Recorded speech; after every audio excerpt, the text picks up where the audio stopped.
তো গাইস, প্রথমে হুজুরের কথাগুলো শোনো, অনেক মজা আসবে, ফানি কথা খুব। স্কার্ট পরে স্কার্টের নিচে আন্ডার প্যান্ট না পরলে কি নামাজ? এটা প্রশ্ন হলো?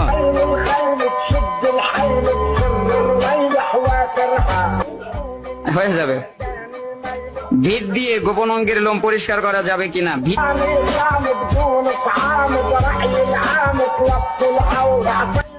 সূর্যাস্ত সূর্যোদয়ের সময়, এইগুলো প্রশ্ন পড়তেই তো লজ্জা করে।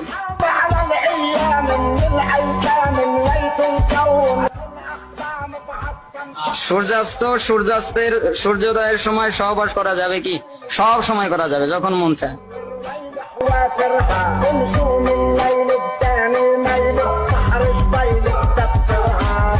আমার স্বামী প্রবাসী, ভিডিও কলে স্বামী না, আস্তাগফিরুল্লাহ।